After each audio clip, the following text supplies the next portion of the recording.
Hi, this is Dennis from the Dennis and Andy Show. I'm doing a full review of Guardians of the Galaxy number 13, or through the Marvel's Legacy numbers, issue 175, which they're considering a milestone issue. Don't necessarily agree with it, but anyway, um, this one, Al Ewing is continuing on with the script, and Juan Frigeri is the artist. They kind of lead you the intro. This is kind of the beginning of the intro to really having the space comics coming back. So there's been a fair amount of excitement about this. I do like this. Previously, the Guardians of the Galaxy have been many things: soldiers, misfits, thieves, and above all, family. But with the galaxy in shambles after constant attacks, it doesn't need heroes. It needs superheroes. So, okay, that doesn't really give us much in the way of previously, but it's a cute little intro. It kind of starts off where we're starting at Throne World. So it's the capital planet of the Kree and the Skrull Alliance, which they, of course, formed out of the original ruins of Hala. Emperor Hulkling is declaring an emergency evacuation for the planet, but you may ask why. Well, the Progenitors are there. They are on world. They list them as an extragalactic Type 2 world mine level civilization dedicated to the scientific experimentation, including on lesser species. Well, the Progenitors are really an eons-old race living in a controlled planetary system called the World Farm at the far end of the universe. There's, different types, and you'll get to see them in here, of progenitors, including destroyers, exterminators, harvesters, ordinators, and there's an overlord class. Each one has a little bit different of a task. You can see where they're actually changing. They experimented eons ago on the Kree, and they're apparently doing it again. They've come back. So, they're initiating the mutagen, priogen, quintessentials. And anyway, they get sprayed, they mutate, they analysis, and they keep specimens. They're on their way. They have off-world monitoring, and of course, they're Super Skrulls basically calling on the Guardians of the Galaxies and Nova to come in there, and Nova's kind of getting back at him, going, "Hey, we're not your soldiers. We're superheroes, and we're here to guard the galaxy. We're not yours to control." Kind of, Clark's like, "Yeah, but you're on your way anyway to help, because it is a level 8, so they weren't gonna, allow an entire planet to be toppled." So we get to see, Phyla, Quasar, Drax. So the team's basically split up into two.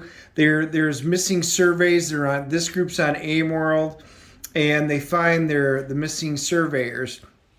And what's interesting is there's firebrands, and it winds up being an ancient fire scroll, basically an ancient writing that's in there. So Clerk, lets them know that they're dealing with something that hasn't been around a whole lot. He winds up getting sprayed, so we cut back. Hulkling does, and he's part Kree, so of course the mutagen winds up taking effect on him. So the Guardians arrive. It's kind of interesting. So again, they're dealing with the Progenitors, and about a millennia ago, the Progenitors experimented on primitive Kree, mutating them to their current evolutionary state. They're trying to apparently create them even farther, mutate them even farther in advancement. But the Kree were, deemed as failures since the evolution stopped before they could become useful for the progenitors. So apparently that's why they've come back.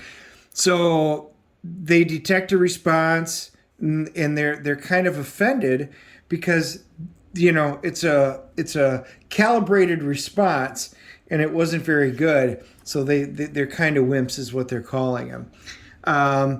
Wiccan shows up. They wind up having a pretty decent a battle. Groot, it was pretty cool because they're like, "Don't shoot Groot." He goes, "But Star-Lord, I'm the master of the four elements: sunlight and soil, fresh water, fresh air, the essence of all things. Therefore, it's the essence of growth." And he goes, they give the big guy a boost. It's like Super Groot. He comes in there, physical threat. Nova comes swooping in. They wind up ripping the head off of one. He puts him up in there. And they're like, "This galaxy is guarded. Got it? Stay away." And he basically sends them on their way to the world farm. Kind of kicks them in that direction.